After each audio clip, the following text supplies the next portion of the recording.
आता पेट्रोलचा खर्च विसरा, घरी आणा इलेक्ट्रिक स्टायलिस्ट इलेक्ट्रिक गाडी। 100% भारतीय बनावटीची इलेक्ट्रिक्स ईव्ही इलेक्ट्रिक गाडी आता उपलब्ध। 5 वर्षांची वॉरंटी, आकर्षक कलर्स आणि स्पोर्ट्स डिझाइन। एकदा चार्ज करा आणि 100 ते 140 किलोमीटर पर्यंत रेंज। अत्याधुनिक सर्व्हिस सुविधा, लोन सुविधा सुद्धा उपलब्ध। आजच भेट द्या साई मोटर्स, किसान चौक, इचलकरंजी। संपर्क 93 73 27 57 52 किंवा 0230 299 77 66। नो पेट्रोल नो टेन्शन, इलेक्ट्रिकचा स्मार्ट पर्याय।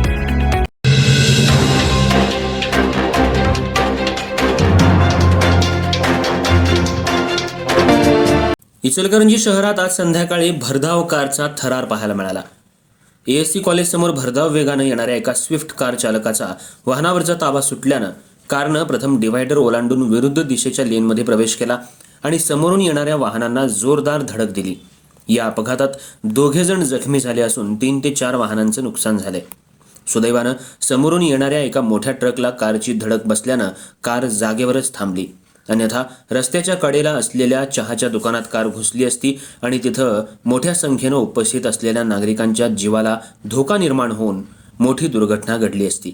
ट्रक आडवा आल्यानं संभाव्य मोठा अनर्थ टळल्याची चर्चा घटनास्थळी उपस्थित नागरिकांमध्ये सुरू होती। हा अपघात सायंकाळी 4:30च्या सुमाराला घडला। विशेष म्हणजे ज्या ठिकाणी हा अपघात झाला त्या परिसरात शाळेचा बस स्टॉप असल्यानं विद्यार्थ्यांची आणि पालकांची मोठी वर्दळ असते। त्यामुळे काही क्षण परिसरात भीतीचं वातावरण निर्माण झालं। अपघाताची तीव्रता इतकी होती की कारचं पुढचं चाक तुटून दूर फेकलं गेलं। अपघातानंतर काही काळ रस्त्यावर वाहतूक पूर्णपणे विस्कळीत झाली।